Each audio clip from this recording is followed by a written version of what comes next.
direction. Memphis is now the latest U.S. city where President Trump has sent troops.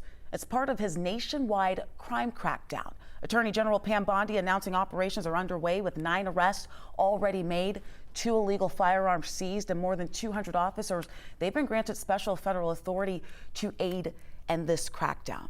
The White House says it is about restoring order, but local leaders and some civil rights groups, they are raising sharp concerns about militarizing city neighborhoods. So here with a unique connection is Dr. Thaddeus Johnson, Georgia State Assistant Professor of Criminal Justice and Criminology, also spent nearly a decade in active policing in Memphis, eventually becoming a police commander. Thank you so much for being here.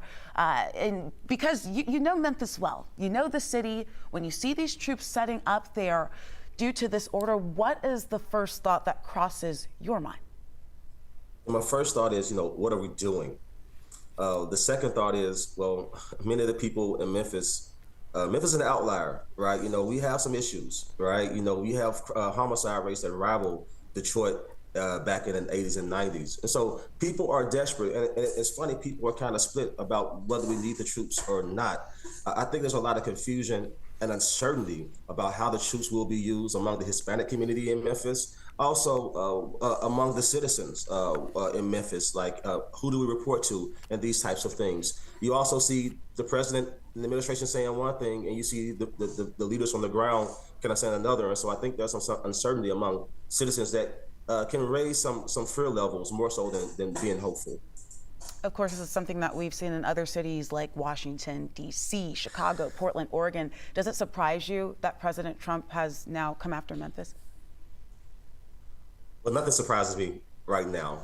And actually, the thing is, I'm not sure if this is the sustainable crime control effort that Memphis needs. Even in D.C., we saw that over 40% of those arrests were for immigration or related cases. And also many of the other arrests were for minor cases. None of that's going to really have long-term public safety value. We know that with homicides and armed assaults, these individuals know each other. Sometimes one shooting incident can result in hundreds of retaliatory incidents. So simply saturating, stopping and frisking, stopping, showing to be the strong party does not really help the city of Memphis and its citizens in the long term or their day-to-day lives of dealing with crime.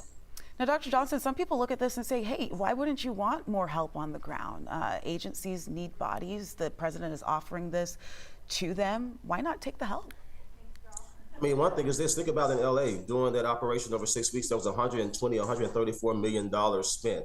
I'm sure there are plenty of ways where we can start jobs, build housing, beef up our police department, increase technology, and all of these things in the city of Memphis. One thing that people confuse is that arrest is justice. Arrest is not justice, it's follow through and prosecution and conviction if that's correct. Our courts are already backlogged. Our jails already have issues that need to be fixed up to be certain standards. And so with that being the case, are we just making more arrests and dumping people into a system that can't even process them? And that's going to be a black eye when it comes to legitimacy and long-term deterrence for the city. And so it's not that people don't want the federal resources. They want to make sure that the local authorities and police who know the communities, who know the people are leading this. No one's not averse against having ATF and other task force coming to help. These things have worked in MLK and DC. They worked in Memphis before when they collaborate and not when it's a takeover. But the good thing is it at least sounds like Memphis is not an emergency takeover, that they have plans for a sustained campaign. And so I'm at least cautiously optimistic, but time will tell, particularly when it's homicides and firearm issues that are the issues in Memphis, and we know what works. So we need to support the city and their leaders and the nonprofits and the people on the ground who are doing the job and provide that support. So I think that's where kind of the confusion comes, and I think that's where some of the priorities of leadership may conflict, and the people of Memphis will be stuck in between. I want to build off of your answer. People of Memphis, we have 30 seconds here. You've been there. How do you think residents are going to react to this? I think they will be patient. Many people in Memphis are desperate.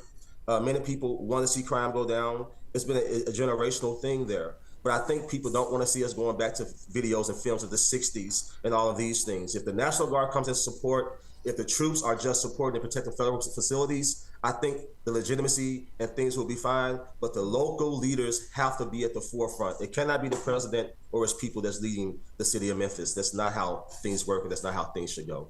Dr. Thaddeus Johnson, we truly appreciate your perspective being in Memphis for some time. Thank you so much. Thank you for having me. Appreciate you.